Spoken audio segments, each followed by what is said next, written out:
Hello guys, welcome to throne academy. நம்ம இன்னைக்கு video பதிவில் ஜனவரி மாத நடப்பு நிகழ்வுகள் தான் பார்க்க போகிறோம். ஆனால் இதுக்கு முன்னாடி நம்ம என்ன பண்ணிட்டோம்னா 1 month 1 வீடியோ அப்படின்ற ஒரு வீடியோ கான்செப்டில் போட்டுறோம். நவம்பர் டிசம்பர் மந்த்துக்கான நடப்பு நிகழ்வுகள் ஃபுல்லாகவே முடிச்சாச்சு. இதை பார்க்காதவங்க டிஸ்கிரிப்ஷனில் லிங்க் தரேன், தயவு செஞ்சு பார்த்துருங்க. இந்த மாதம் என்ன பார்க்க போகிறோம் பார்த்தீங்கன்னா ஜனவரி மாதம். இந்த ஜனவரி மாதம் முடிச்ச உடனே இன்னைக்கு ஈவினிங் 6 மணிக்கு என்னன்னா இந்த கரண்ட் அஃபேர்ஸ்லேருந்து ஒரு 100 கொஸ்டின்ஸ் டெஸ்ட் இருக்கும். ஸோ அப்போ என்ன பண்ணலாம், இங்கேயே படிச்சுட்டு இப்போவே டெஸ்ட் எழுதிடலாம். சரிங்களா? அப்போ உங்களுக்கு இது தேர்வுக்கு மிகவும் பயன்படும்ன்றதை நம்ம நம்பலாம். சரிங்களா? ஃபர்ஸ்ட் நியூஸ் பார்த்துலாமா? ஃபர்ஸ்ட் நியூஸே கொடுத்துருக்காங்க பாருங்க.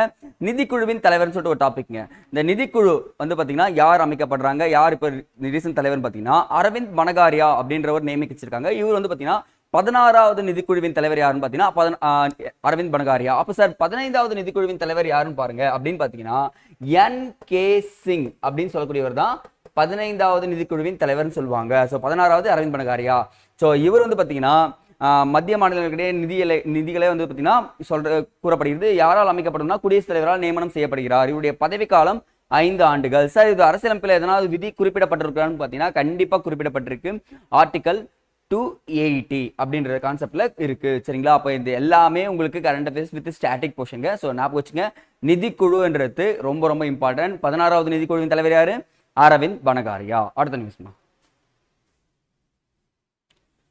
தொழிலாளர்களை தேடி மருத்துவம் அப்படின்னு சொல்லிட்டு ஒரு குறிப்பு கொடுத்துருக்காங்க. சார் பார்த்துருப்போம் ஆல்ரெடி, நம்ம மக்களை தேடி மருத்துவம் அப்படின்னு சொல்லிட்டு ஒரு கான்செப்ட் பார்த்துருக்கோம். ஸோ இந்த இடம் என்னன்னா தொழிலாளர்கள் வேலை செய்யும் இடங்களுக்கே சென்று மருத்துவ சேவைகளை அளிக்கக்கூடிய வகையில் தமிழ்நாடு அரசு ஒரு திட்டத்தை மேற்கொண்டுள்ளதுன்னா அதுதான் தொழிலாளர்களை தேடி மருத்துவம். இந்த திட்டமானது எங்க அறிவிக்கப்பட்டிருக்குன்னா திருவள்ளூர் மாவட்டத்தில் முதல்ல தொடங்கியிருக்காங்க. ஸோ அப்படியே ஜஸ்ட் நோட் பண்ணிட்டு வாங்க, திருவள்ளூர் மாவட்டம். நம்ம சொன்ன கான்செப்ட் தான். ஸோ எந்த ஆண்டு பார்த்தீங்கன்னா 9/1/2024. ஸோ அதே வந்து பார்த்தீங்கன்னா மக்களை தேடி மருத்துவம் கோயம்புத்தூர்ல ஆரம்பிச்சாங்கன்னு சொல்லிட்டு நம்ம சொல்லியிருப்போம். ஸோ இது 20/9/2021. நம்மை காக்கும் 48 திட்டம் வந்து பார்த்தீங்கன்னா 18/12/2021. இது மூணுமே எக்ஸாம் ரிலேட்டா உங்களுக்கு ரொம்ப ரொம்ப இம்பார்ட்டன்ட். ஸோ நம்ம ஒரு திட்டம் ஆரம்பிக்கிறாங்கன்னா அந்த திட்டம் எந்த மாவட்டத்தில் ஆரம்பிக்கிறாங்கன்றது கண்டிப்பாக உங்களுக்கு தெரிஞ்சிருக்கணுங்க. ஏன்னா மேட்ச் த ஃபாலோவிங்லோ இல்லை 1 மார்க்லயோ கேட்டாங்கன்னா கண்டிப்பாக நீங்கள் மிஸ் பண்ண மாட்டீங்க. ஸோ கரண்ட் அஃபேர்ஸ் அப்படியே லைன் பண்ணிக்கோங்க. அடுத்தது, ஸோ துவாரகான்ற ஒரு விஷயம் வந்தாலே உங்களுக்கு யாரும் வந்து அந்த மகாபாரதம் சொல்லிட்டு ஒரு கான்செப்ட் இருக்கு தெரியுங்களா?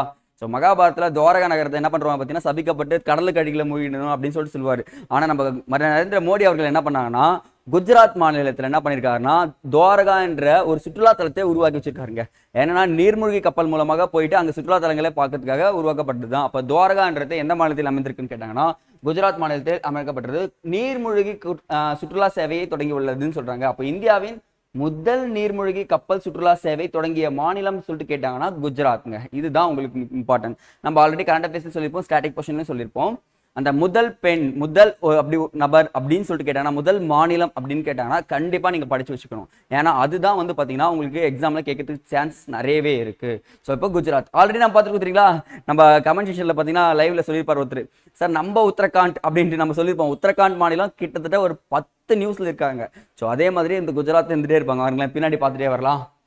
அடுத்த நியூஸ் பாருங்க, நூல் வெளியிடுமா. இது எக்ஸ்ட்ரா இன்ஃபர்மேஷன். நம்ம வைரமுத்து அவர்கள் வந்து பார்த்தீங்கன்னா கள்ளிக்காட்டு இதிகாசத்துக்காக சாகித்ய அகாடமி வாங்கியிருப்பாரு. ஸோ அது தொடர்ந்து நிறைய நூல்கள் வெளியிட்டிருக்காரு. அதில் முக்கியமான மகா கவிதை என்ற நூல் வந்து பார்த்தீங்கன்னா வெளியிட்டிருக்காருங்க. பாருங்க, வைரமுத்து எழுதிய மகா கவிதை. அப்போ மகா கவிதை என்ற நூல் யாரால் எழுதப்பட்டு சொல்றாங்க? வைரமுத்து. ஸோ இவருக்கு சாகித்ய அகாடமி வந்து பார்த்தீங்கன்னா கள்ளிக்காட்டு இதிகாசம் என்ற நூலுக்கு கொடுக்கப்பட்டது 2003. சார் இவர் இந்த விருது மட்டும் தான் வாங்கினாரான்னு கேட்டேன், கண்டிப்பாக கிடையாது. ஏன்னா 2003 பத்மஸ்ரீ விருதும் 2014 பத்மபூஷன் விருதும் இவருக்கு கொடுக்கப்பட்டிருக்கு. ஸோ இந்த விருதுகளை வச்சு கேட்டாலும் நீங்க என்ன பண்ணிடணும், அட்டன் பண்ணி முடிச்சிடணும். ஸோ இந்த நூல் வெளியீட்டுல மகா கவிதைன்றது யாருடையது? வைரமுத்து. அப்போ கள்ளிக்காட்டு இதிகாசமும் யாருடையது? வைரமுத்து. இது வந்து ஸ்டாட்டிக் வித் கரண்ட் அஃபேர்ஸ்மா. நெக்ஸ்ட், இந்த பாலைவன சூறாவளின்னு சொல்லக்கூடியதுப்பா. கவனிங்களேன், நம்ம ஆல்ரெடி எக்ஸசைஸ் பார்த்துருப்போம். இந்த ராணுவ கூட்டு பயிற்சின்றது இந்த பாலைவனம் சூறாவளினா நம்ம 3 இன்ஃபர்மேஷன் இங்கேயே பார்த்துக்கலாம். நம்ம இந்தியாவிலே இருக்க ஒரு பாலைவனம் பார்த்தீங்கன்னா தார் பாலைவனம் சொல்லாங்க. உலகிலே மிகப்பெரிய பாலைவனம்னா சஹாரா பாலைவனம். அப்போ வெப்பம் அதிகமாக காணப்படும் பாலைவனம்னா அட்டகாமா பாலைவனம் சொல்லிட்டு சொல்லலாம். அப்போ 3 செக்டர் சொல்லலாம். அந்த பாலைவனம் சூறாவளி கூட்டு பயிற்சின்றது பார்த்தீங்கன்னா இந்தியாவுக்கும் ஐக்கிய அரபு எமிரேட்ஸ்க்கும் இடையே நடக்கக்கூடியது தான் இந்த பாலைவன சூறாவளி கூட்டு பயிற்சின்னு சொல்லக்கூடியது. ஸோ இந்த ராணுவ கூட்டு பயிற்சி மிஸ் பண்றாங்க. ஆல்ரெடி நான் பார்த்துருப்போம் சூரிய கிரண், ஆபரேஷன் மைத்ரி, அப்புறம் வந்து பார்த்தீங்கன்னா மித்ர சக்தி, அப்புறம் வந்து பார்த்தீங்கன்னா நிறைய விஷயங்கள் பார்த்துருப்போம் நவம்பர் டிசம்பர்ல. ஸோ ஜனவரியில் நம்ம பார்த்தீங்கன்னா பாலைவன சூறாவளி யார் யாருக்கும் இந்தியாவுக்கும் ஐக்கிய அரபு எமிரேட்ஸ்க்கும் நடக்கிறதுன்னு சொல்லிட்டு ஞாபகம் வச்சுக்கணும். அடுத்ததுப்பா, காச நோயின்னு சொல்லியிருக்காங்க. ஸோ நீங்க தெரிஞ்சுக்க வேண்டிய விஷயம், நம்ம கொரோனாக்கு எப்படி மருந்து வந்து கிடையவே கிடையாதோ, இம்யூனிட்டி சிஸ்டத்தை இன்க்ரீஸ் பண்ணிக்கணுமோ, அதே மாதிரி தான் காச நோய்க்கு மருந்துன்றது கிடையாது. ஸோ அது ஆனால் ஒழிச்சி ஆகணும். இப்போதைக்கு கண்டுபிடிச்சி தான் இருக்காங்க. பட் ஆனால் என்ன பண்ணல, இன்னும் ரீசெண்டாக வந்து வரல. பட் ஆனால் தெரிஞ்சுக்க வேண்டியது, தமிழகத்தில் கடந்த ஆண்டில் காசநோய் பாதிப்பானது 96,709 காசநோய் பதிவாயிருக்குன்னு சொல்றாங்க. அப்போ உத்தரப்பிரதேசம் தான் வந்து பார்த்தீங்கன்னா அதிகமாக பாதிக்கப்பட்டிருக்கு. யாருன்னு பார்த்தீங்கன்னா 6.2 லட்சங்க. ஏன்னா இது டேட்டாவே பாருங்களேன், உத்தரப்பிரதேசம் மக்கள் தொகையில் மிகப்பெரிய மாநிலமா. ஸோ அப்போ இந்த இடத்துல வந்து பார்த்தீங்கன்னா உத்தரப்பிரதேசம் 6.2 லட்சம் மக்கள் என்ன பண்ணிருக்காங்க, காசநோயால் பாதிக்கப்பட்டிருக்குன்னு சொல்லியிருக்காங்க. ஸோ இதை ஞாபகம் வச்சுக்கேன். அடுத்ததுப்பா, தொழுநோய்க்கு இலக்கு. ஸோ இலக்குகள்ன்றது ரொம்ப ரொம்ப இம்பார்ட்டன்ட்பா. இப்போ வந்து பார்த்தீங்கன்னு வச்சுக்கோங்களேன், 1947 கிட்டத்தட்ட 100வது வருஷம் சுதந்திரம் கொண்டாட போறோமா. ஸோ அப்போ இந்தியாவில் நிறைய இலக்குகள் செட் பண்ணுறதுக்கு வாய்ப்பு இருக்கா பாருங்க. ஸோ அப்போ என்ன பண்ணுறாங்கன்னா, ஒவ்வொரு நோய்க்கும் ஒரு இலக்கை வச்சு அது என்ன பண்ணுறாங்க, எரடிகேஷன் பண்ணுறாங்க. முற்றிலும் இந்தியாவிலிருந்து ஒழிக்கணும் அப்படின்னு சொல்லியிருக்காங்க. முதல்ல வந்து பார்த்தீங்கன்னா 2027க்குள் இந்தியாவில் தொழுநோயை ஒழிக்கணும் அப்படின்னு சொல்லிட்டு ஒரு இலக்கை நிர்ணயிக்கிறாங்க. ஃபர்ஸ்ட் 2027. 2025க்குள் காச நோயை ஒழிக்கணும்னு சொல்றாங்க. மலேரியாவை 2030க்குள் மலேரியாவே மொத்தமா இந்தியாவில் இருக்கக்கூடாதுன்னு சொல்றாங்க. மூன்றாவது சொல்றாங்க, அறிவால் ரத்த சோகை நோயை ஒழிக்க 2047ஆம் ஆண்டு தேர்வு செய்யப்பட்டுள்ளது. இப்ப புரியுதுங்களா? 2047ஆம் ஆண்டு என்ன பண்ணிருக்காங்க பாத்தீங்கன்னா, அறிவால் ரத்த சோகை நோயை ஒழிக்க இலக்கு நிர்ணயிக்கப்பட்டுள்ளதுன்னு சொல்றாங்க. ஸோ இந்த 3 கரண்ட் அஃபேர்ஸ் ரொம்ப ரொம்ப இம்பார்ட்டன்ட்பா. ஸோ நோட் பண்ணுங்க. இதுல மொத்தம் இந்தியாவில் தொழுநோயை ஒழிக்கிற இலக்கு என்னன்னு பார்த்தீங்கன்னா 2027. இது மட்டும் நீங்க சொன்னா போதுமானது. அடுத்தது இந்த பாலியல் குற்றங்கள் சொல்லிட்டு ஒரு second.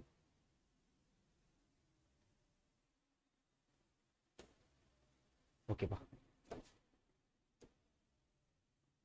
Okay, small mistake. Okay, இப்போ பாருங்க, பாலியல் குற்றங்கள் சொல்லிட்டு சொல்றீங்க. பெண்களுக்கு எதிரான புகார் குற்றங்கள் வந்து பார்த்தீங்கன்னா 28,811 பதிவாயிருக்குன்னு சொல்றாங்க. இது அதிகமான குற்றங்கள் எங்க பதிவாயிருக்குன்னா உத்தரப்பிரதேச மாநிலம் தான். அதிகமான பாலியல் குற்றங்கள் அதிகமாக எங்க பதிவாயிருக்கு, உத்தரப்பிரதேசம். 2வது டெல்லி, 3வது யார் இருக்காங்க பார்த்தீங்கன்னா Maharashtra. Just information, just note பண்ணி வச்சுக்கோங்க. இது வந்து எக்ஸாம்பிள் கேட்டாங்கன்னா ஈஸியாக நீங்கள் அட்டன் பண்ணிடலாம். யாருன்னு பார்த்தீங்கன்னா தேசிய மகளிர் ஆணையம். இவங்க தான் உங்களுக்கு இம்பார்ட்டன்ட். ஸோ தேசிய மகளிர் ஆணையம் உருவாக்கப்பட்டது, தமிழ்நாடு மகளிர் ஆணையம் இப்போ உருவாக்கப்பட்டிருக்குன்றது நீங்கள் ஸ்டாட்டிக் பொசிஷனில் படிச்சுக்கலாம்ப்பா. அடுத்தது ஸோ கின்னஸ் சாதனை அப்படின்னு சொல்லியிருக்காங்க பாருங்க. ஒரே நேரத்தில் குஜராத் மாநிலத்தில் வந்து பார்த்தீங்கன்னா ஒரு 40,000 பேர் என்ன பண்ணுறாங்க, சூரிய நமஸ்காரம் செஞ்சு கின்னஸ் சாதனை படைச்சிருக்காங்க. ஸோ நம்ம ஆல்ரெடி பார்த்துக்கோம், நம்ம குஜராத் ஆல்ரெடி ஒரு விஷயம் பார்த்தோமா, துவாரகான்னு பார்த்தோமா. இப்போ என்னன்னா சூரிய நமஸ்காரம் செய்து கின்னஸ் சாதனை படைத்த மாநிலம் சொல்லிட்டு கேட்டாங்கன்னா என்ன சொல்லணும், குஜராத் சொல்லணும். ஆல்ரெடி நம்ம ஒரு மாசத்துல சொல்லியிருப்போம், அந்த அகல் விளக்கு எழுதி கின்னஸ் சாதனை படைத்தது யாருன்னு பார்த்தீங்கன்னா உத்தரப்பிரதேச மாநிலம். அப்போ இந்த இடத்துல 3 டிஃபரெண்ட் இருக்கு பாருங்க. அகல் விளக்குனா உத்தரப்பிரதேசம், சூரிய நமஸ்காரமா யாரு, குஜராத் அப்படின்றத நீங்க பதிவு பண்ணாலே போதுமானது. அடுத்து பாருங்க, MS சுவாமிநாதன். MS சுவாமிநாதனை பத்தி ஒரு 2 இன்ஃபர்மேஷன் தெரிஞ்சுக்கிட்டு நம்ம என்ன பண்ணிடலாம்னு பார்த்தீங்கன்னா ஸ்டாட்டிக் உள்ள போயிடலாம். நம்ம இந்தியா வந்து பார்த்தீங்கன்னா உணவு பற்றாக்குறை ஏற்பட ஆரம்பிச்சிது. ஸோ அப்போ உலக அளவில் என்ன பண்ணுறாங்க, பசுமை புரட்சின்றது ரொம்ப பிரவேலாக பறந்துட்டு இருக்கு. அப்போ இந்தியாவும் இதை அறிமுகப்படுத்தலாம் அப்படின்னு சொல்லிட்டு கேட்குறப்ப MS சுவாமிநாதன் நம்மளுடைய வேளாண் ஆராய்ச்சியாளர் போயிட்டு ஓகேப்பா இந்தியாவில் பசுமை புரட்சி கொண்டு வரலாம்னு சொல்லிட்டு கொண்டு வர்றாரு. அப்போ அவரால் தான் இந்தியாவில் பசுமை புரட்சி கொண்டு வரப்பட்டு பசுமை புரட்சியின் தந்தை என்று அழைக்கப்படுறாரு. பசுமை புரட்சியை அறிமுகம் செய்த பிரதமர் யாருன்னு கேட்டாங்கன்னா லால் பகதூர் சாஸ்திரி. அப்போடைய வேளாண் துறை அமைச்சர் சுப்பிரமணியம். சொல்லிட்டு இது 3த்தையும் தெரிஞ்சு வச்சுக்கிட்டு முதலில் பயன்படுத்தப்பட்ட விதை எதுன்னு பார்த்தீங்கன்னா நெல். இது ஓகே, கோதுமை. ஸோ செகண்ட் தான் நெல்லுன்னு சொல்றாங்க. ஸோ இவருக்கு கௌரவிக்க விதமாக என்ன பண்றாங்கன்னா ஆண்டு என்ன பண்ண போறாங்கன்னா MS சுவாமிநாதன் விருது கொடுக்கப்பட்டிருக்கு. ஆனால் MS சுவாமிநாதன் இப்போ கரண்ட் அஃபேர்ஸ்ல இருக்காரு. என்னன்னா இவருக்கு பாரத் ரத்னா விருது கொடுக்கப்பட்டிருக்குன்றதும் நமக்கு இருக்கு. ஸோ இப்போ MS சுவாமிநாதன் விருது யாருக்கு கொடுக்கப்பட்டிருக்குன்னா BR காம்போஜ் என்பவருக்கு கொடுக்கப்பட்டிருக்கு. இவர் ஒரு பார்த்தீங்கன்னா வேளாண் ஆராய்ச்சியாளர். ஸோ அதனால தான் இவருக்கு இந்த விருது கொடுக்கப்பட்டிருக்குன்றத மறக்காதீங்க. அடுத்தது சைனிக் பள்ளிங்க, ரொம்ப ரொம்ப இம்பார்ட்டன்ட்ங்க.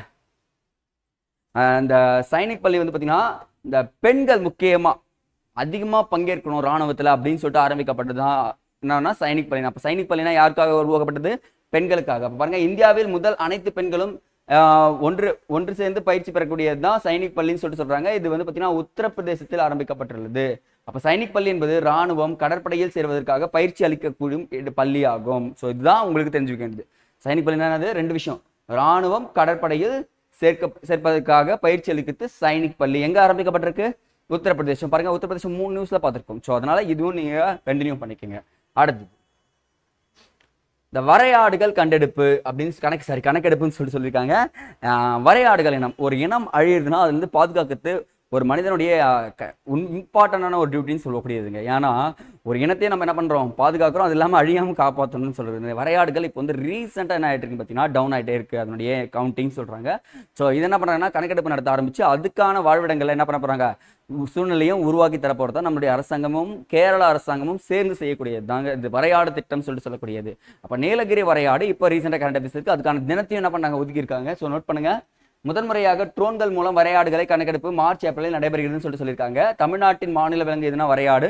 வரையாடுகள் திட்டம் எப்போன்னு பார்த்தீங்கன்னா அக்டோபர் 12ஆம் தேதி கொண்டு வரப்பட்டது. அப்போ வரையாடுகள் தினம் பாருங்க, இதுதாங்க முக்கியம். அக்டோபர் 7 என்னது நமக்கு நீலகிரி வரையாடு தினம் அப்படின்னு சொல்லக்கூடியது. ஸோ இதுவும் இம்பார்ட்டண்டாக இருக்குது. ஸோ ஞாபகம் வச்சுங்க, வரையாடுகள் தினம் அக்டோபர் 7 மறக்கவே மறக்காதீங்க. ஒரு வேளை கேட்டுட்டாங்கன்னா நீங்கள் மிஸ் பண்ணக்கூடாது, சரிங்களா? அடுத்தது தூய்மையான நகரங்கள் பட்டியல் அப்படின்னு சொல்லிட்டு சொல்கிறாங்க. ஸோ நம்ம நரேந்திர மோடி 2014 பிரதமர் ஆன பிறகு ஒரு விஷயம் கொண்டு வர்றாரு. ஸோ இந்தியாவை தூய்மையாக வச்சுக்கணும் அப்படின்ற ஒரு விஷயத்துக்கு அழகாக கொண்டு வந்திருக்காரு. அப்போ முக்கியமாக தூய்மையாக ஸ்வச் பாரத் மிஷன் அப்படின்னு சொல்லிட்டு கொண்டு வந்திருக்காரா. ஸோ இந்த இடத்துல ஒன்றிய வீட்டு வசதி நகர்ப்புற விவகாரங்கள் துறை அவங்க தான் வந்து பார்த்தீங்கன்னா இந்த பட்டியலை வெளியிடுறாங்க. இந்த பட்டியலில் முதலிடத்தில் யார் இருக்காங்க பார்த்தீங்கன்னா இந்தூர் இருக்காங்க. 7வது முறையாக யோசிச்சு பாருங்க, 7வது முறையாக ஒரு நகரம் வந்து பார்த்தீங்கன்னா தொடர்ந்து முதலிடத்தில் இருக்காங்க. அதுதான் இந்தூர்னு சொல்லக்கூடியது. அது தொடர்ந்து குஜராத் இருக்காங்க. 3வது இடத்துல நவி மும்பையும் 4வது இடத்துல விசாகப்பட்டினமும் இருக்காங்க. இதுனா 1 லட்சத்துக்கும் மேலான மக்கள் தொகையில். சரி, அப்போ 1 லட்சத்துக்கும் கீழான மக்கள் தொகையில் யார் இருக்கான்னு பார்த்தீங்கன்னா சஸ்வாத் அப்படின்னு மகாராஷ்டிரா இருக்காங்க. 2ஆம் இடம் பதான் இருக்காங்க. 3வது இடம் லோனாவாலா அப்படின்னு சொல்லக்கூடிய மகாராஷ்டிரா மாநிலம் இருக்காங்க. ஸோ இந்த இடம் ஃபுல்லாகவே மகாராஷ்டிராவை சுற்றி தான் இருக்குது. ஏன்னா தூய்மையான நகரங்கள்லாம் அந்த ஸ்ட்ரீட்டை கரெக்டாக மெயின்டைன் பண்ணுவாங்க. அவங்களுக்குன்னு சொல்லிட்டு என்ன பண்ணுறாங்க, குப்பை தொட்டிகள் வச்சுப்பாங்க, ஸ்ட்ரீட் லைட் இருக்கும். அதே மாதிரி குப்பைகள் கீழே போடக்கூடாதுன்னு சொல்லிட்டு அந்த மக்களும் பார்ட்டிசிபேட் பண்ணுவாங்க. ஒரு திட்டம் அறிவிக்கப்படுதுன்னா கவனிச்சுங்க, அந்த திட்டம் வெற்றி பெறுறதுக்கு அரசாங்கம் முக்கிய காரணம் கிடையாது. பீப்புள் பார்ட்டிசிபேஷன் ஒரு வார்த்தை இருக்கு, மக்கள் பங்கேற்பு அப்படின்னு சொல்லக்கூடியது. ஒரு திட்டத்தில் மக்கள் அனைவரும் பங்கேற்றால் தான் அந்த திட்டம் என்னது வெற்றி பெற்றதா அறிவிக்கப்படும். அதுதான் இந்த தூய்மையான நகரங்கள் பட்டியலில் இந்தூர் மக்கள் இன்னி வரைக்கும் என்ன பண்றாங்க, அவங்களுடைய கான்ட்ரிபியூஷன் கொடுத்துட்டே இருக்குன்னு சொல்றாங்க. ஸோ அந்த நியூஸ் இம்பார்ட்டன்ட்பா. அடுத்தது ஈட் அண்ட் ரன் வழக்கு. ஈட் அண்ட் ரன் அப்படின்னு சொல்லக்கூடியது மோதிட்டு போறான்ல. ஃபர்ஸ்ட்லாம் வந்து பார்த்தீங்கன்னா மோதிட்டு போனா ஃபைன் கட்டுருவான், ஈஸியாக வெளியே வந்துடலாம். ஆனால் புதிய குற்றவியல் சட்டங்கள் 3 இயற்றப்பட்டது. ஞாபகம் இருக்குங்களா? அந்த பாரதிய நியாய சங்கீதா அப்படின்னு சொல்லிட்டு ஒரு 3 சட்டங்கள் இயற்றப்பட்டது. அதன் மூலமா இட் அண்ட் ரன் பண்ணிட்டு போறவங்களுக்கு அவங்க அபராத தொகை கவனிங்க. புதிதாக நியமிக்கப்பட்ட பாரதிய நியாய சங்கீதா திட்டத்தின் சட்டத்தின் கீழ் இட் அண்ட் ரன், அதான் மோதிட்டு போறான்ல அவனுக்கு தண்டனையை வந்து பார்த்தீங்கன்னா என்ன பண்ணியிருக்காங்க, இன்க்ரீஸ் பண்ணியிருக்காங்க. ஸோ அதனால லாரி கார் ஓட்டுநர்கள் எல்லாமே போராட்டம் பண்ண ஆரம்பிச்சிட்டாங்க. நாங்கள் தெரியாம தான் அடிச்சுட்டு போறோம் அப்படின்ற ஒரு விஷயத்த சொல்றாங்க. பட் ஆனால் அது தண்டனைன்னு சொல்றாங்க. 10 ஆண்டுகள் சிறை தண்டனையாங்க, 7 லட்சம் ரூபாய் அபராதம் வழங்கப்படுகிறதுன்னு சொல்லிட்டு சொல்றாங்க. ஸோ ரொம்ப ரொம்ப இம்பார்ட்டன்ட்ங்க. ஏன்னா நீ ரிட்டர்ன் ரன் பண்ணிட்டு போயிட்டீங்கன்னா, நிக்காம போயிட்டீங்கன்னா என்ன பண்ணாங்க, உங்களுக்கு 10 ஆண்டுகள் சிறை தண்டனை 7 லட்சம் அபராதமும் கொடுக்குறாங்கன்னு சொல்றாங்க. அப்போ நீங்க ஒரு ஆக்சிடென்ட் பண்ணிட்டீங்கன்னா அந்த இடத்துல நின்று ரெஸ்பான்சிபிள் பண்ணிட்டு போயிட்டீங்கன்னா என்ன பண்ணலாம், தண்டனை குறைக்கும். ஆனால் என்ன பண்ண மாட்டாங்க, அவங்களுக்கு தண்டனையில தப்பிக்க கிடையாது. அப்போ ஹிட் அண்ட் ரன்னா நீங்கள் ஸ்லோவாக போகணுன்ற ஒரு விஷயத்தையும் இங்கே இந்த சட்டம் சொல்லுது. அப்போ சட்டம் கடுமையாக்கப்பட்டால், தண்டனை கடுமையாக்கப்பட்டால் என்ன பண்ணுவோம், குற்றங்கள் குறையும் சொல்லிட்டு நம்மளே பேசியிருப்போமா. ஸோ இது நல்லதா கெட்டதான்றது உங்களுக்கே தெரிஞ்சிடும். அடுத்ததுப்பா ஹைதராபாத் விமான நிலையம் சொல்றாங்க. கடந்த ஆண்டு சர்வதேச அளவில் சரியான நேரத்தில், இந்த ஒரு வார்த்தை ஒரு நல்லா இருக்குங்க, இந்த சரியான நேரத்தில் இயக்கப்படும் முதல் 10 விமான நிலையங்கள் பட்டியலில் ஹைதராபாத் விமான நிலையம் 2வது இடத்தில் உள்ளது அப்படின்னு சொல்லிட்டு சொல்றாங்க. அப்போ உலக அளவில் ஹைதராபாத் விமான நிலையம் சரியான நேரத்தில் இயக்கக்கூடிய விமான நிலையங்கள் பட்டியல் எத்தனாவது இடத்துல இருக்காங்க, 2nd பிளேஸ் இருக்காங்க. முதல் இடத்துல மியாமி பெலிஸ் அப்படின்னு சொல்லக்கூடிய செயின்ட் பால் சர்வதேச விமான நிலையம் அமெரிக்கா இருக்காங்க. 1st இடத்துல அமெரிக்கா இருக்காங்க. 2nd இடத்துல பாருங்க எவ்வளவு பாருங்க, சரியான டைம் சார், சொன்ன டைம்ல நான் போயிடுவேன் சார், சொன்ன டைம்ல நான் என்னுடைய பிளைன் எடுத்துருவோம் சார் அப்படின்னு சொல்லக்கூடியதுல நம்மளுடைய ஹைதராபாத் இருக்காங்க. ஒரு நல்ல விஷயம் தான், உலக அளவில் நம்ம ஹைதராபாத் இப்போ வரைக்கும் பேசப்பட்டுட்டே இருக்கு. ஸோ இதுவும் நான் வச்சுக்கேன். 3வது இடத்துல பெங்களூர் விமான நிலையம் கர்நாடகா இருக்கு. ஸோ இதுவும் இம்பார்ட்டன்ட்ங்க. பாருங்க சர்வதேச அளவில் நம்ம 2 3rd 2nd 3rd யார் இருக்காங்க பார்த்தீங்கன்னா நம்ம இந்தியாவில் தான் இருக்குன்னு சொல்லிட்டு குறிப்புகள் கூறப்படுகிறது. அடுத்ததுப்பா பரிவால் அப்படின்னு சொல்லக்கூடியதுப்பா. இந்தியாவில் இரத்த புற்றுநோய்க்கான முதல் வாய் வழி மருந்தான பரிவால் என்ற மருந்தினை கண்டறிக்கப்பட்டுள்ளதுன்னு சொல்லிட்டு சொல்றாங்க. ரத்த புற்றுநோய்க்கு என்ன பண்ணிருக்காங்க பார்த்தீங்கன்னா பரிவால் என்ற மருந்தை கண்டுபிடிச்சிருக்காங்க. இம்மருந்தினை டாடா மெமோரியல் மருத்துவமனை கண்டுபிடிக்கப்பட்டுள்ளது. ஸோ எக்ஸாம் பாயிண்ட் ஆஃப் வியூல தெரிஞ்சு வச்சுங்க. அப்போ என்ன பண்றாங்க, ரத்த புற்றுநோய்க்கு மருந்து கண்டுபிடிச்சிட்டாங்கன்னு சொல்றாங்க. அது பேர் பரிவால் அப்படின்றத தெரிஞ்சு வச்சுங்க, போதுமானது. அடுத்து ரொம்ப ரொம்ப இம்பார்ட்டன்ட் நியூஸ்ப்பா, தயவு செஞ்சு இது என்ன பண்ணீங்க, நோட் பண்ணி வச்சுங்க. கண்டிப்பா கொஸ்டின் கேட்டாங்கன்னா மிஸ் பண்ணவே கூடாது. இந்த பிரிக்ஸ் அப்படின்னு சொல்லக்கூடியது, இதை வச்சு நீங்க எழுதிடலாம். நீங்க பெருசாலாம் வேணாம், BRICS ICS. One second. ICS அப்படி சொல்லுது. பிரேசில், ரஷ்யா, இந்தியா, சீனா, கடைசியா வந்து சவுத் ஆப்பிரிக்கா அப்படின்னு சொல்லக்கூடியதுப்பா. அப்போ மொத்தமா பாத்தீங்கன்னா 5 நாடுகள் இருக்காங்கன்னு சொல்றாங்க. ஃபர்ஸ்ட் வந்து பாத்தீங்கன்னா இந்த சவுத் ஆப்பிரிக்கான்ற நாடு வந்து ஜாயின் பண்ணவே இல்லை. அது வரைக்கும் பிரிக்ன்ற கூட்டமைப்பு தான் இருந்துச்சு. அதுக்கப்புறம் தான் என்ன ஆயிடுச்சு, சவுத் ஆப்பிரிக்கா வந்து ஜாயின் பண்றாங்க. பாருங்க 2024 இந்த இடத்துல ரொம்ப ரொம்ப இம்பார்ட்டன்ட். One second.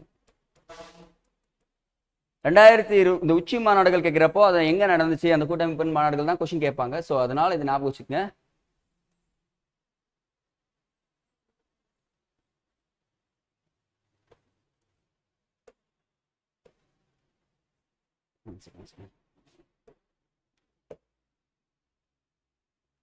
சரிங்கம்மா, இங்க கவனிங்க. பிரிக்ஸ் உச்சி மாநாடு 2024ஆம் ஆண்டு எங்க நடைபெறுகிறதுன்னு சொல்லிட்டு கேட்டாங்கன்னா நீங்க கண்ணை மூடிட்டு போடலாம். ரஷ்யாவில் நடைபெறுகிறது. ரஷ்யா.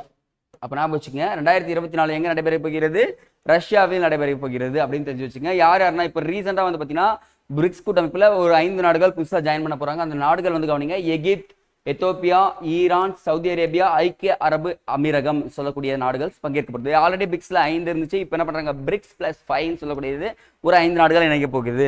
அப்ப 2006ல இந்த பிரிக்ஸ் கூட்டமைப்பில் பிரேசில், ரஷ்யா, இந்தியா, சீனா அப்படி ஆகிய நாடுகள் மட்டும் தான் இருக்கு. ஆனா 2010 தான் என்ன பண்றாங்கன்னா சவுத் ஆப்பிரிக்கா வந்து ஜாயின் பண்றாங்க. அதுல இருந்தா என்ன பண்றாங்க, இது வந்து பாத்தீங்கன்னா பிரிக்ஸ் கூட்டமைப்பு என்றும் அழைக்கப்படுகிறதுன்னு சொல்லிட்டு சொல்லியிருக்காங்க.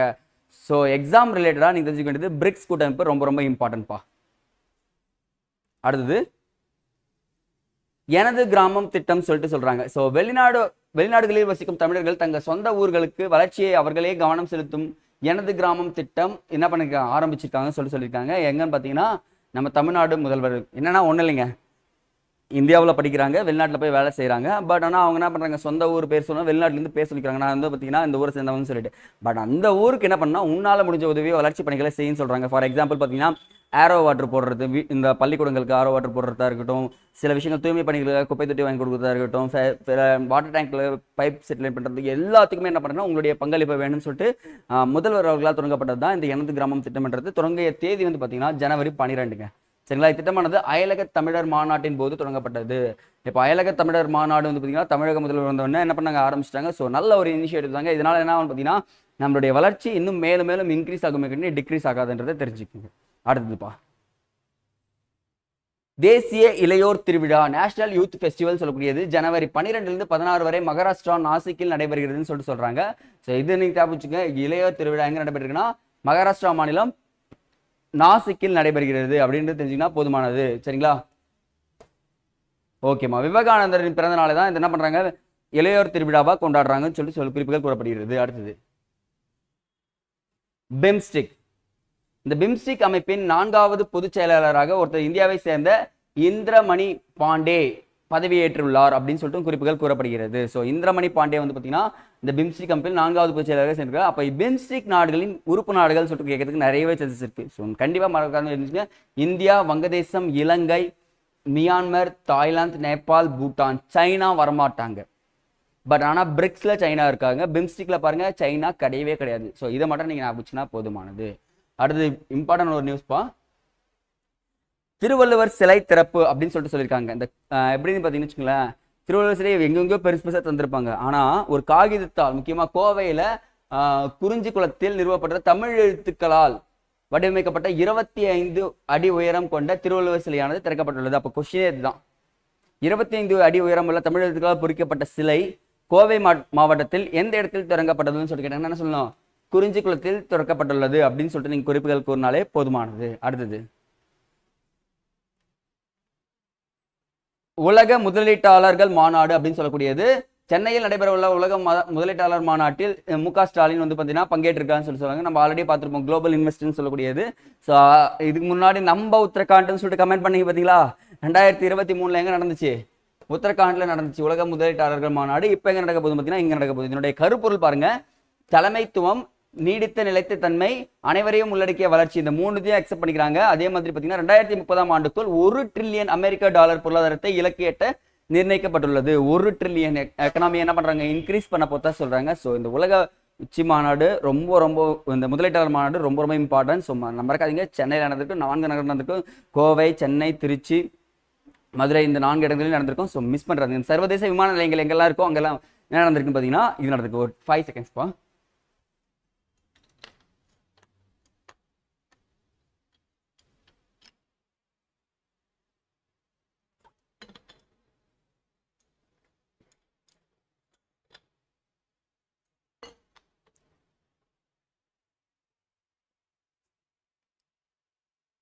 அடுத்தது பெண்களுக்கான சிறந்த நகரங்கள் சொல்லக்கூடியது 10 லட்சத்துக்கும் மேலான மக்கள் தொகையை கொண்ட நகரங்களில் பட்டியலில் சென்னை முதலிடத்தில் இருக்காங்கப்பா. ஒரு நல்ல விஷயம் தான். பெண்கள் வந்து பார்த்தீங்கன்னா அப்படி பாதுகாப்பான நகரங்கள்னு சொல்லக்கூடிய வரிசையில் நம்ம என்ன சென்னை முதலிடத்திருக்காங்க. அதில் கோவை 9வது இடமும் மதுரை 11வது இடம் இருக்காங்க. நான் சொல்றது 10 லட்சத்துக்கும் அதிகமான மக்கள் தொகை கொண்டதில்லை. அதே பாருங்க 10 லட்சத்துக்கு கீழ் குறைவான ஒரு மக்கள் தொகை கொண்ட நகரங்களில் திருச்சி முதலிடத்தில் இருக்காங்க. இதுதான் கொஸ்டின் உங்களுக்கு. 10 லட்சத்துக்கு மேலே யார் இருக்காங்க?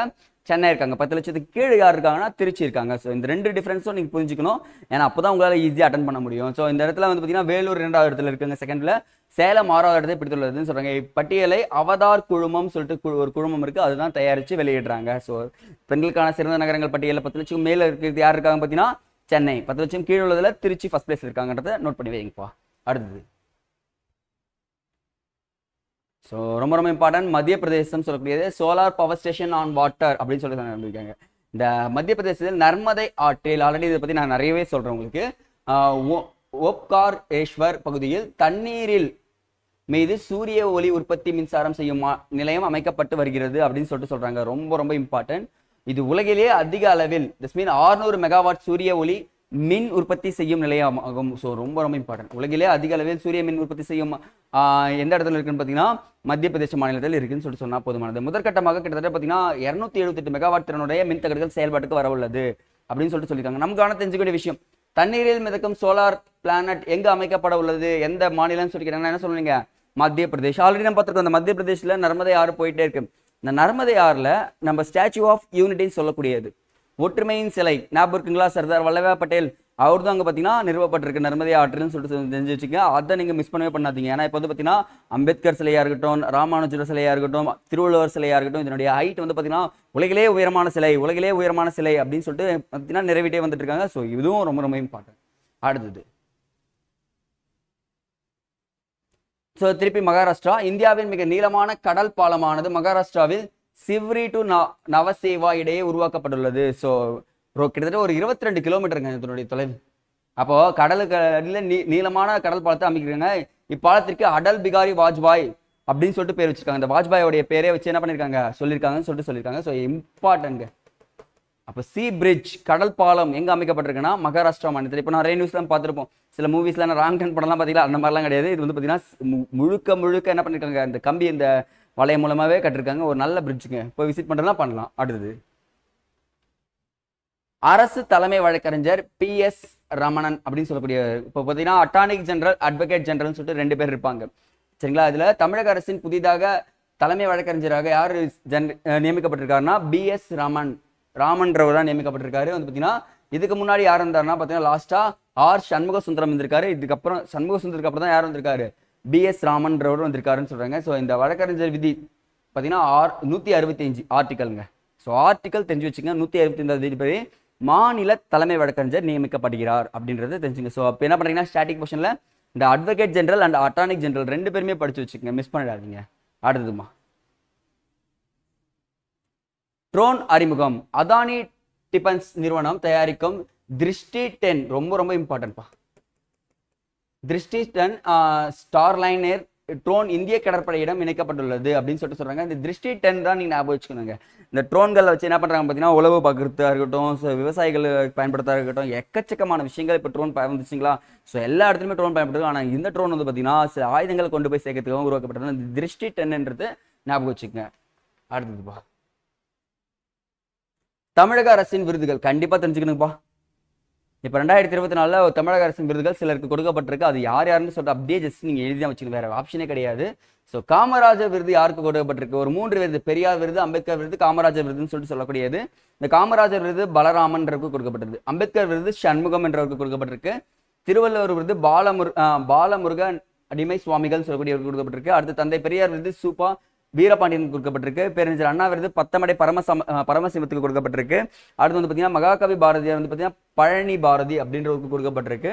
ஸோ பாவேந்தர் பாரதிதாசன் விருது முத்தரசுக்கு கொடுக்கப்பட்டிருக்கு. திருவிக்கா விருது ஜெயசீலன் ஸ்டீஃபனுக்கு கொடுக்கப்பட்டிருக்கு. அப்புறம் வந்து பார்த்தீங்கன்னா விஸ்வநாதன் அப்படின்ற விருது பார்த்தீங்கன்னா ரா கருணாநிதிக்கு கொடுக்கப்பட்டிருக்கு அப்படின்னு சொல்லிட்டு குறிப்புகளில் கூறப்படுகிறது. சரிங்களா? ஸோ இதுவும் ரொம்ப ரொம்ப இம்பார்ட்டன்ட். அடுத்து நம்ம தூய்மையான நகரங்கள்னு ஒன்று பார்த்தோமா, அதே மாதிரி மாசடைந்த நகரங்கள்னு சொல்லிட்டு இருக்கு. ஸோ இந்த இடத்துல எரிசக்தி தூய்மை காற்றுக்கான ஆராய்ச்சி மையமானது மாசடைந்த நகரங்கள் பட்டியலை வெளியிட்டிருக்குன்னு சொல்லிட்டு சொல்றாங்க. ஸோ அதுல யார் ஃபர்ஸ்ட் இடத்துல இருக்காங்கன்னா மேகாலயாவில் பைர்னி ஆர்ட் அப்படின்னு ஒரு பகுதி தான் முதல் எடுத்திருக்காங்க. அப்போ என்னன்னா மாசடைந்த நகர் பட்டியலில் மேகாலயா தான் ஃபர்ஸ்ட்ல இருக்காங்க. பாருங்க, தூய்மை நகரத்தில் யார் இருக்காங்க? இந்தூர் இருக்காங்களா? இந்த இடத்துல பைர்னி ஆர்ட்ன்றது மேகாலயாவில் இருக்கு. ரெண்டாவது வந்து பார்த்தீங்கன்னா பெருசாராய் அப்படின்றது பீகார்லங்க. மூன்றாவது இடம் கிரேட்டர் நொய்டா அப்படின்ற உத்தரப்பிரதேசத்தில் இருக்கு. ஸோ இதுதான் முக்கியமானது. அந்த காற்று மாசு பட்டியலில் டெல்லி 8வது இடத்துல இருக்கு. ஸோ இந்த இடத்துல மாசடைந்த நகரங்கள் கண்டிப்பாக தெரிஞ்சு வச்சுக்கணும். இதில் நிறைய சொல்லாங்க. இந்த கழிவுப் பொருட்களை எரிக்கிறதா இருக்கட்டும், பிளாஸ்டிக் எரிக்கிறதா இருக்கட்டும், எல்லாமே இதில் ஆட் ஆகுது. ஸோ இதுவும் கரண்ட் அஃபேர்ஸ்ல இருக்கு, நோட் பண்ணி வச்சுக்கணும்ப்பா. அடுத்தது சர்வதேச ஒட்டக திருவிழா அப்படின்னு சொல்லக்கூடியது ராஜஸ்தானில் பிகானரில் நடைபெற்றிருக்குன்னு சொல்றாங்க. ஸோ இம்பார்ட்டன்ட்பா சர்வதேச ஒட்டக திருவிழா. நம்ம கேமல்னால எங்க இருக்குன்னு தெரிஞ்சிடும். பாலைவனத்தில் அதிகமாக வாழக்கூடிய உயிரினங்கள்ல ஒன்று எதுன்னு பார்த்தீங்கன்னா ஒட்டகங்களும். அப்போ எங்க நடக்குன்னா ராஜஸ்தானில் தான் நடந்திருக்குன்னு தெரிஞ்சுங்க. அப்போ 2024 என்ன தினமா கொண்டாடப்படுகிறது? ஒட்டகங்கள் ஆண்டாக கொண்டாடப்படுகிறது அப்படின்னு சொல்லிட்டு ஞாபகம் வச்சுங்க. இதுவும் இம்பார்ட்டன்ட். அடுத்தது பத்மபூஷன் விருது 2024 தேமுக தலைவருமான நடிகர் விஜயகாந்துக்கு என்ன பண்ணிருக்காங்கன்னா பத்மபூஷன் விருது கொடுக்கப்பட்டிருக்குன்னு சொல்லிட்டு சொல்றாங்க. மேலும் முன்னாள் ஆளுநர் பாத்திமா பீவிக்கு, அப்புறம் மிதுன் சக்கரவர்த்தி, பாடகி உஷா உதுப் உள்ளிட்டவர்கள் என்ன பண்றாங்க இந்த பத்மபூஷன் விருதுகள் அறிவிக்கப்பட்டிருக்குன்னு சொல்லிட்டு சொல்றாங்க. So important. பாரத்னா விருதுகளும் நீங்க தெரிஞ்சு வச்சுக்கணும். ஆப்ரேஷன் அம்ரித்பா ரொம்ப ரொம்ப இம்பார்ட்டன்ட், நோட் பண்ணுங்க. சரி, ஓகே. நான் உங்ககிட்ட ஒரு விஷயம் கேட்டுறேன். சார், என்கிட்ட பிரிஸ்கிரிப்ஷன் டாக்டர் பிரிஸ்கிரிப்ஷனே இல்லை, நான் மெடிக்கல் போயிட்டு என்ன பண்ணிடுறேன், தலைவலி மாத்திரன்னு சொல்லிட்டு வாங்கிடுறேன். ஸோ அதுக்கப்புறம் என்ன ஆக ஆரம்பிச்சிடும்னா அந்த மெடிசன்ஸ் போட்டால் தான் என்ன உங்களுக்கு சரியாகிற நிலைமை வந்து அடாப்ட் ஆகிடுதா. ஸோ அது தவிர பண்ணக்கூடாதுன்னு சொல்லிட்டு தான் இந்த அம்ரித்ன்றது ஆரம்பிக்கப்பட்டிருக்கு. யாருன்னா கேரளா மாநிலம் ஆரம்பிச்சிருப்பாங்க நினைக்கிறேன். எக்ஸாக்ட்லி. மருத்துவர் ஆலோசனையின்றி மருந்து வழங்குவதை தடுக்க கேரளாவில் ஆப்ரேஷன் அம்ரித்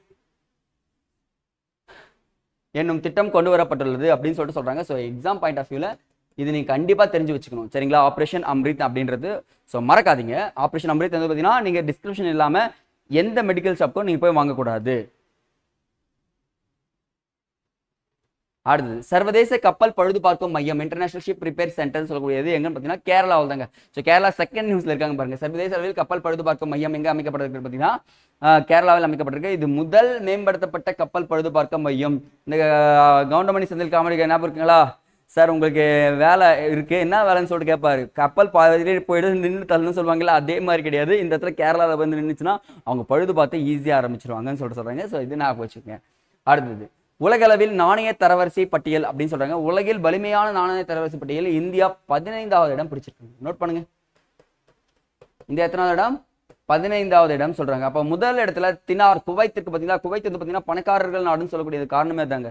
ஏன்னா அதனுடைய கரன்சி, அந்த நாட்டுடைய கரன்சி வந்து பார்த்தீங்கன்னா ரொம்ப ரொம்ப வேல்யூ அதிகமாக இருக்குன்னு சொல்றாங்க. ஸோ அதனால இது முதலிடத்தில் இருக்குன்றாங்க. அடுத்தது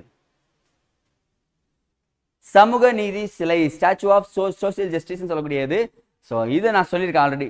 ஸ்டாச்சு ஆஃப் யூனிட்டி சொன்னா சமூக நீதி சிலை 206 அடி உயரம் கொண்ட அம்பேத்கர் சிலையானது ஆந்திரா மாநிலம் விஜயவாடாவில் திறக்கப்பட உள்ளது. இந்த சிலைக்கு நான் என்ன பேர் வச்சிடுறேன்? சமூக நீதினு சிலைன்னு சொல்றேன். பாருங்க, ஸ்டாச்சு ஆஃப் லிபர்ட்டின்னு அமெரிக்காவில் ஒன்று இருக்கா, ஒரு பெண் என்ன பண்ணுவாங்க வச்சுட்டு நிற்பாங்கல்ல, அது அங்க சொல்றாங்க. அடுத்தது ரொம்ப ரொம்ப இம்பார்ட்டன்ட் ஸ்கீம் மகதாரி வந்தனா திட்டம் அப்படின்ற ஒரு திட்டம். என்னன்னா குடும்ப தலைவிக்கு நம்ம ஆல்ரெடி பார்த்துருப்போம். நம்மளுடைய தமிழ்நாடு அரசு கொண்டு வந்த திட்டங்களை என்ன பண்றாங்க பார்த்தீங்கன்னா நிறைய பேர் அப்படி என்ன பண்றாங்க, அப்படியே என்ன பண்றாங்க காப்பி அடிச்சு அவங்களுக்கு ஏற்ற மாதிரி மாத்திக்கிறாங்க. கண்டிப்பான நல்ல விஷயம் தான். பட் ஆனால் இங்க பாருங்க, குடும்ப தலைவிக்கு 1000 ரூபாய் வழங்கும் மகதாரி வந்தனா திட்டம் என்ன பண்றாங்க சத்தீஸ்கர் மாநிலத்தில் கொண்டு வரப்பட்டிருக்குங்க. ஸோ தமிழ்நாடு தான் ஃபர்ஸ்ட் பண்ணாங்கன்னா கிடையாது, தமிழ்நாடு தான் ஃபர்ஸ்ட் பண்ணாங்க. அதை ஃபாலோ பண்ணி கர்நாடகா பண்ணாங்க, அதை ஃபாலோ பண்ணி தெலுங்கானா பண்ணாங்க, அதை ஃபாலோ பண்ணி என்ன பண்ணிட்டாங்க சத்தீஸ்கர் மாநிலம் பண்ணிட்டாங்க. அப்போ மகதாரி வந்தனா திட்டம் எந்த மாநிலம்னா சத்தீஸ்கர் மாநிலம். அப்போ கலைஞர் உரிமை தொகை திட்டம் 2023, கிரகலட்சுமி திட்டம் கர்நாடகான்றது, மகாலட்சுமி திட்டம் வந்து பார்த்தீங்கன்னா தெலுங்கானான்றது ஞாபகம் வச்சுங்க. இது எல்லாமே பெண்களுக்காக கொண்டு வரப்பட்ட திட்டங்கள் தான். அப்போ உமன் எம்பவர்மெண்ட் பற்றி பேசணும்னா இது எல்லாமே நீங்கள் வச்சு பேசினீங்கன்னா உங்களுக்கு எக்ஸாம்பிள். அப்போ உங்களுக்கு கேட்கப்படுறது என்னது, மகதாரி வந்தனா திட்டம் எந்த மாநிலம் கேட்டாங்கன்னா சொல்லணும். நீங்கள் மேட்ச் த ஃபாலோயிங்ல வச்சா மேட்ச் பண்ணுறீங்களா? தமிழ்நாடு மட்டும் மேட்ச் பண்ணுறோம் சார் சொல்லக்கூடாது, மற்ற மூணுமே மேட்ச் பண்ணணுங்க. அடுத்தது, மலேரியா இல்லா நாடாக ஒரு நாடு அறிவிக்கப்பட்டிருக்கு. அந்த நாட்டுடைய பேர் பார்த்தீங்கன்னா கபே வெர்டே அப்படின்னு சொல்லக்கூடியது உலக சுகாதார அமைப்பு WHO அறிவித்துள்ளது. வேர்ல்டு ஹெல்த் ஆர்கனைசேஷன் சொல்லக்கூடியது. கிட்டத்தட்ட எப்போ ஃபவுண்ட் பண்ணாங்க பார்த்தீங்கன்னா, இப்போ நீங்கள் தெரிஞ்சுக்கிட்டது, மலேரியா இல்லாத நாடு இந்தியாவை எப்போ உருவாக்குறாங்க? 2030ங்க. பட் ஆனால் ஒரு நாடு என்னாச்சு, எனக்கு மலேரியாவே இதுக்கப்புறம் வராதுன்னு சொல்லிட்டாங்க. அது பற்றி தான் கபே வெர்டேன்னு சொல்லக்கூடியது. இது அறிவிச்சது யாருன்னா வேர்ல்டு ஹெல்த் ஆர்கனைசேஷன். இந்த அமைப்பினுடைய தலைமையகம் ஜெனீவாவில் இருக்குது, சுவிட்சர்லாந்தில். நோட் பண்ணுங்க. ஸோ வேர்ல்டு ஹெல்த் ஆர்கனைசேஷன் ரொம்ப ரொம்ப இம்பார்ட்டன்ட். அடுத்தது, இறுதி வாக்காளர் பட்டியல். இப்போ நீங்கள் லோக்சபாவில் என்ன பண்ணிருக்கீங்க பார்த்தீங்கன்னா, என்ன பண்ணிருக்கீங்க, எலெக்ஷனில் ஓட்டு பண்ணிருப்பீங்களா? உங்களுடைய வாக்காளர் பட்டியல் தயாரிக்கப்பட்டிருக்குமா? ஸோ தமிழகத்தில் இறுதி வாக்காளர் பட்டியல் தேர்தல் ஆணையம் என்ன பண்ணிருக்காங்க, நேற்று வெளியிட்டிருக்குன்னு சொல்றாங்க. அதிகபட்ச வாக்காளர்களை கொண்ட தொகுதி பார்த்தீங்கன்னா சோழிங்கநல்லூர் அப்படின்னு சொல்லிட்டு சொல்றாங்க. ஸோ எக்ஸாம் பாயிண்ட் ஆஃப் வியூவில் ரொம்ப ரொம்ப இம்பார்ட்டன்ட். சரிங்களா? சோழிங்கநல்லூர். அப்போ குறைவான மக்கள் தொகை கொண்டது பார்த்தீங்கன்னா கீழ்வேலூர் அப்படின்னு சொல்லக்கூடியது. ஸோ நோட் பண்ணி வைங்க, இது ரெண்டுமே முக்கியம். அப்போ தேர்தல் ஆணையத்தின் விதிகள் பகுதி 15 ஆர்டிகல் பகுதி 15 ஆர்டிகல் வந்து பார்த்தீங்கன்னா 324 to 329. ஸோ இப்போ தலைமை தேர்தலாளர் தமிழகத்தில் யாருன்னு பார்த்தீங்கன்னா சத்யபிரதா சாகு அப்படின்னு சொல்லிட்டு சொல்லக்கூடியது. ஸோ நம்ம தேர்தல் ஆணைய நியமங்களை பற்றி பார்த்தாச்சு. ஃபர்ஸ்ட்லாம் பார்த்தீங்கன்னா நம்ம இந்திய அளவில் தேர்தல் தலைமை அதிகாரிக்கு வந்து பார்த்தீங்கன்னா தேர்வுக்குழுவில் உச்சநீதிமன்ற நீதிபதி இருப்பார். இப்போ தேர்வுக்குழுவில் யார் யார் இருப்பாங்கன்னா பிரைம் மினிஸ்டர், இங்கே எழுத நோட் பண்ணுங்க, prime minister, leader of opposition சொல்லக்கூடியவர், அப்புறம் வந்து பார்த்தீங்கன்னா பிரைம் மினிஸ்டரால் தேர்ந்தெடுக்கப்படுகிற மினிஸ்டர்ஸ், இவங்க 3 பேர் தான் இருப்பாங்க. அதுக்கு முன்னாடி யாரும் இருந்தாங்க, சீஃப் ஜஸ்டிஸ் இருப்பாங்க. சரிங்களா? மூத்த நீதிபதியும் அப்படின்னு இருப்பாங்க. ஸோ இந்த இடத்துல மாற்றிருக்காங்கன்றதை ஞாபகம் வச்சுங்க. அடுத்தது, சிறந்த காவல் நிலையம் அப்படின்ற ஒரு விஷயம் இருக்குங்க. இந்த மதுரையில மாநகர SS காலனி அப்படின்னு சொல்லக்கூடிய காவல் நிலையம் சிறந்த காவல் நிலையம் என்ற விருது இந்த ஆண்டு கொடுக்கப்பட்டிருக்கு. ஸோ எக்ஸாம் பாயிண்ட் ஆஃப் வியூவில் சிறந்த காவல் நிலையம்னா என்ன சொன்னீங்க, மதுரை SS காலனி காவல் நிலையம் சொன்னால் போதுமானது. அடுத்தது, ரிபப்ளிக் டே அவார்ட்ஸ்ன்னு சொல்றது கண்டிப்பாக முக்கியங்க. முதலமைச்சரின் சிறப்பு விருது கொடுக்கப்பட்டிருக்கு. ஸோ இந்த இடத்துல சில பதக்கங்கள் நோட் பண்ணிட்டே வாங்க. அண்ணா பதக்கம் யாருக்கு கொடுக்கப்பட்டிருக்குன்னா சிவகுமார் வட்டாட்சியர்னு சொல்லக்கூடிய ஸ்ரீவைகுண்டம். அடுத்து வந்து பார்த்தீங்கன்னா டேனியல் செல்வா சிங் அப்படின்னு திருநெல்வேலியை சேர்ந்தவர். அப்போ யாசர் அராபாத் தூத்துக்குடியை சேர்ந்தவர். அதுக்கப்புறம் நாராயண நாயுடு நெல் உற்பத்திக்காக விருது கொடுக்கப்பட்டிருக்கு. பாலமுருகன் சேலம். ஸோ இந்த அண்ணா பதக்கங்கள் இவங்க எல்லாருக்குமே கொடுக்கப்பட்டிருக்குன்றத நீங்க தெரிஞ்சுங்கன்னா போதுமானது. அடுத்தது, மத நல்லிணக்கத்திற்கான விருது வந்து பார்த்தீங்கன்னா முகமது ஜெய்பர் கிருஷ்ணகிரியை சேர்ந்தவர். நம்மாழ்வார் விருது 3 பேர் கொடுக்கப்பட்டிருக்கு. இதுதாங்க நீ தெரிஞ்சுக்கணும். ஸோ கோ சித்தர் தஞ்சாவூர், KV பழனிசாமி திருப்பூர், அடுத்தது கு எழிலன் காஞ்சிபுரம் அப்படின்னு சொல்லக்கூடிய 3 விஷயங்கள் தெரிஞ்சு வச்சுக்கோங்க. நம்மாழ்வார் விருது ரொம்ப ரொம்ப இம்பார்ட்டன்ட். பட்ஜெட் தாக்கல், ஓகேங்களா, ரொம்ப ரொம்ப இம்பார்ட்டன்ட்ங்க. இந்த மத்திய நிதி அமைச்சர் நிர்மலா சீதாராமன் தொடர்ந்து 6வது முறையாக என்ன பண்றாங்க பார்த்தீங்கன்னா தமிழக மத்திய பட்ஜெட்டை தாக்கல் செஞ்சிருக்காங்க. ஸோ நீங்க தெரிஞ்சுக்க வேண்டியது ஜஸ்ட் ஸ்டார்டிங்கில் தெரிஞ்சுக்க, மத்திய நிதிநிலை அறிக்கை பட்ஜெட் வந்து பார்த்தீங்கன்னா 112 விதின்னு சொல்றாங்க. ஸோ இந்த இடத்துல இந்தியாவில் அதிக முறை பட்ஜெட்டை தாக்கல் செய்தவர் மொராஜி தேசாய், கிட்டத்தட்ட ஒரு 10 முறை பண்ணியிருக்காரு. அதுக்கப்புறம் வந்து பார்த்தீங்கன்னா 9 முறை தாக்கல் செய்தவர் ப சிதம்பரம் என்றவர். இந்தியாவின் முதல் பட்ஜெட் தாக்கல் செய்தவர் யாருன்னு பார்த்தீங்கன்னா சண்முக செட்டி. இது எல்லாமே இம்பார்ட்டன்ட். இந்த ஜனவரி மந்த் பிப்ரவரி மந்த் நம்ம என்ன பண்ண போறோம், பட்ஜெட் தாக்கல் பண்ண போறாங்கனாலே இது எல்லாமே நீங்க தெரிஞ்சு வச்சுக்கினா உங்களுக்கு தேர்வுக்கு பயன்படும். அடுத்ததுப்பா,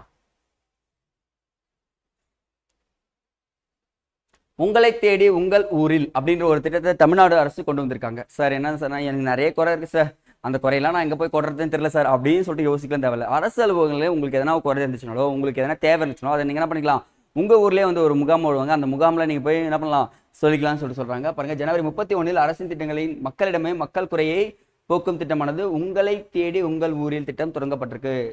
சென்னையை தவிர மற்ற மாவட்டங்களில் தொடங்கப்பட்டிருக்குன்னு சொல்கிறாங்க. ஏன்னா மாதந்தோறும் 4வது புதன், நோட் பண்ணுங்க, மாவட்ட ஆட்சியர் என்ன பண்ணுவாங்க, ஒரு நாள் முழுவதும் அங்கே தங்கிடுவார். அங்கே தங்கி உங்களுடைய குறை என்னன்னு சொல்லிட்டு நீங்கள் லெட்டர் கொடுத்தீங்கன்னா அந்த ஆஃபீஸர்ஸ் எல்லாருமே அங்கே இருப்பாங்க. அந்த குறையை ஸ்பாட்டில் என்ன பண்ணுவாங்க, நிவர்த்தி பண்ணிடுன்னு சொல்லியிருக்காங்க. ஸோ இது உங்களை தேடி உங்கள் ஊரில் திட்டம் ரொம்ப ரொம்ப இம்பார்ட்டன்ட். அடுத்தது, சரிம்மா, இது ஒரு நியூஸ்லாம் முடிஞ்சிச்சு. இப்போ என்ன பண்ணலாம், GK ஷார்ட்ஸ்னு கொடுத்துருக்கோம். ஸோ பாயிண்ட் புல்லட்டிங் பாயிண்ட்ஸ் நம்ம என்னென்ன இருக்குன்றது நம்ம தெரிஞ்சுக்கலாம். பாருங்க, ஃபர்ஸ்ட் நியூஸ், தமிழக முதல்வர் MK ஸ்டாலின் வீரமாமுனிவருக்கு சிலை என்ன பண்றாங்க வச்சிருக்காரு, மணிமண்டபத்தை தூத்துக்குடியில் நிறுவிருக்காங்க. நோட் பண்ணுங்க. அப்போ வீரமாமுனிவர் நமக்கு இம்பார்ட்டண்டா இருக்காரா, இப்போ எங்க நிறுவிருக்காங்க, தூத்துக்குடியில் நிறுவிருக்காங்கன்னு சொல்லிட்டு சொல்றாங்க. செகண்ட் நியூஸ் பாருங்க, இந்த காத்தாடி திருவிழா அப்படின்றது ரொம்ப ரொம்ப இம்பார்ட்டன்ட். நம்ம எல்லாமே பட்டம் விட்டுருப்போம், பட் இந்த இடத்துல காத்தாடி திருவிழா எங்க நடந்திருக்குன்னா குஜராத் மாநிலத்தில் நடந்திருக்குன்னு சொல்றாங்க. பாருங்க, செகண்ட் நியூஸ், குஜராத் மாநிலத்தில் என்ன திருவிழா நடந்திருக்கு? காத்தாடி திருவிழா. மூன்றாவது பாருங்க, ஒடிசா மாநிலத்தின் சிவப்பு எறும்பு சட்னிக்கு புவிசார் குறியீடு வழங்கப்பட்டிருக்கு. ஸோ கடைசியா வந்து பார்த்தீங்கன்னு வச்சுக்கோங்களேன், நம்ம புவிசார் குறியீடு நிறையவே பார்த்துருக்கோம். சிவப்பு எறும்பை வச்சு என்ன பண்ணிருக்காங்க, சட்னி தயாரிச்சிருக்காங்களாம். அந்த மாநிலம் என்ன? ஒடிசா. ஞாபகம் வச்சுங்க, மறக்க மாட்டீங்க அந்த ஒடிசான்றத. நெக்ஸ்ட், இந்தியாவின் பெட்ரோலிய தலைநகரமாக எது மாற உள்ளதுன்னா குஜராத் மாற உள்ளது அப்படின்றது தெரிஞ்சுக்கணும். அப்புறம் இந்தியாவின் செயற்கை நுண்ணறிவு நகரமாக உத்தரப்பிரதேசம் இருக்கிறது அப்படின்றது தெரிஞ்சுக்க. அடுத்தது, 10வது தமிழ் பொருளாதார மாநாடு எங்க நடைபெறுகிறதுன்னு சொன்னா சென்னையில் நடைபெறுகிறது அப்படின்னு சொல்லிட்டு இம்பார்ட்டன்ட்பா. ஸோ இந்த இடத்துல சென்னை ரொம்ப ரொம்ப இம்பார்ட்டன்ட். அடுத்ததுப்பா, டேஸ்ட் அட்லஸ் அப்படின்னு சொல்லக்கூடியதுமா இணையதளம் உலகின் மிக சிறந்த அரிசியாக இந்தியாவின் பாஸ்மதி அரிசியை தேர்வு செய்துள்ளது. ஸோ நம்ம பாஸ்மதி ரைஸ் இருக்கு பார்த்தீங்களா, ரொம்ப ரொம்ப டேஸ்ட் சுவை அதிகமாக இருக்கு அப்படின்றதையும் இங்கே சொல்லியிருக்காங்க. அடுத்ததுப்பா, பைட்ஸ்லாம் ஜஸ்ட் ஒன்று முடிச்சிடும். கோயம்புத்தூர் மாவட்டம் பொள்ளாச்சியில் 9வது சர்வதேச தமிழ் பலூன் திருவிழா நடைபெற்றிருக்கு. சர்வதேச இங்க பாருங்க, 9வது தமிழ்நாடு சர்வதேச பலூன் திருவிழா எங்க நடைபெற்றிருக்குன்னா பொள்ளாச்சியில் நடைபெற்றிருக்கு, கோயம்புத்தூர் மாவட்டத்தில் சொல்லிட்டு தெரிஞ்சுன்னா போதுமானது. அடுத்தது பாருங்க, இப்ப ரீசெண்டா பனிச்சிறுத்தையை தேசிய சின்னமாக அறிவித்த நாடு எதுன்னு சொல்லிட்டு கேட்பாங்க. மறக்கக்கூடாது, கிர்கிஸ்தான் என்ற நாடு தான். இப்போ கிர்கிஸ்தான் என்ற நாடு என்ன பண்றாங்க பார்த்தீங்கன்னா தேசிய சின்னமாக அறிவிச்சிருக்காங்க. எதுன்னு பார்த்தீங்கன்னா பனிச்சிறுத்தைன்னு ஞாபகம் வச்சுக்கோங்க. அடுத்தது, ஸோ பாரத் ரத்னா விருது கொடுக்கப்பட்டிருக்கு பீகாரின் முன்னாள் முதலமைச்சரமான கரிபூரி தாகூருக்கு. இதுதான் ரொம்ப ரொம்ப important. Already MS Viswanathan, VP சிங்க்கு கொடுத்துட்டாங்க. இப்போ கரிபூர் தாகூர் 3 பேருக்கு என்ன பண்றாங்க, பாரத் ரத்னா விருது அறிவிக்கிறாங்க. அத்வானிக்கும் பாரத் ரத்னா விருது. அப்போ 4 பேருக்கு என்ன பண்ணிருக்காங்க, பாரத் ரத்னா விருது அறிவிக்கப்பட்டிருக்குன்னு சொல்லி தெரிஞ்சுக்கணும். அடுத்தது, ராஜஸ்தான் ஜெய்ப்பூர் நகரில் மாநில காவல்துறை தலைவர்கள் அதாவது DGP மாநாடு நடைபெற்றிருக்கு. ஸோ ரொம்ப ரொம்ப இம்பார்ட்டன்ட். DGP மாநாடு எங்க நடைபெற்றதுன்னா ராஜஸ்தான் மாநிலம் ஜெய்ப்பூரில் நடைபெற்றதுன்னு நீங்க சொன்னாலே போதுமானது. அடுத்தது, அணிசேரா இயக்க உச்சி மாநாடு எங்க நடைபெறதுன்னு சொல்லிட்டு கேட்டிருக்காங்க. ஸோ எக்ஸாம் பாயிண்ட் ஆஃப் வியூல தெரிஞ்சுங்க, உகண்டா மாநாடு உகண்டாவில் நடைபெற்றிருக்கு. இந்த சொல்லுவாங்க, நாம் சொல்லுவாங்க அணிசேரா இயக்க உச்சி மாநாடு எங்க நடைபெற்றிருக்கு, உகண்டாவில் நடைபெறுகிறது அப்படின்னு சொல்லி சொன்னா போதுமானது. அடுத்தது, அபுதாபியில் அமைக்கப்பட்ட முதல் இந்து கோவில் அப்படின்னு சொல்லக்கூடியதுப்பா, நோட் பண்ணுங்க. அப்போ வெளிநாட்டில் ஒரு இந்து கோயில் அமைக்கப்படுது, அது எங்கன்னு பார்த்தீங்கன்னா அபுதாபி. வெயிட் பண்ணுங்க வந்து.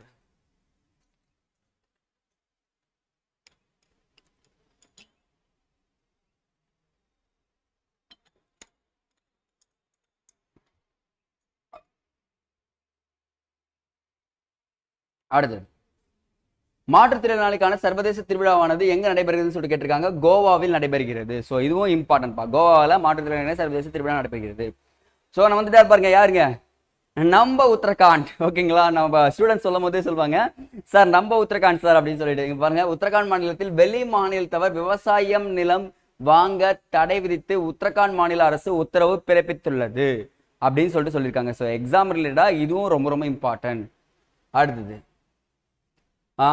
தமிழக செஸ் வீராங்கனையான வைஷாலிக்கு அர்ஜுனா விருது கொடுக்கப்பட்டுள்ளது. ஸோ இதுவும் ரொம்ப ரொம்ப இம்பார்ட்டன்ட். வைஷாலி வந்து பார்த்தீங்கன்னா சதுரங்க வீராங்கனை அப்படின்னு சொல்றது போன டைமே கொஸ்டின் கேட்டிருந்தேன். அடுத்தது, பிரான்ஸ் நாட்டின் புதிய பிரதமராக கேப்ரியல் அட்டல் அப்படின்றவர் தேர்ந்தெடுக்கப்பட்டார். கிட்டத்தட்ட 34 வயசுங்க. அவர் வந்து என்ன பார்த்தீங்கன்னா இளம் பிரதமர் என்ற பெருமையும் அவருக்கு கிடைச்சிருக்குன்றாங்க. அடுத்தது, உலக வர்த்தக அமைப்பின் இந்திய தூதராக செந்தில் பாண்டியன் நியமிக்கப்பட்டிருக்கார் அப்படின்னு நோட் பண்ணுங்க.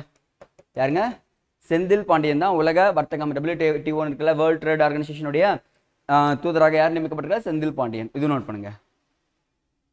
அடுத்தது, அரபிக்கடல் பகுதியில் இந்தியா, நோட் பண்ணுங்க, பிரான்ஸ் மற்றும் UAE நாடுகள் டெசர்ட் நைட் என்ற பாருங்க கூட்டு பயிற்சி, ராணுவம் வேற, விமான கூட்டு பயிற்சியானது, விமானப்படை பயிற்சியானது நடத்தப்பட உள்ளதுன்னு சொல்றாங்க. எந்த பகுதி, அரபிக்கடல்ல. யார் யாரு, இந்தியா, பிரான்ஸ், UAE.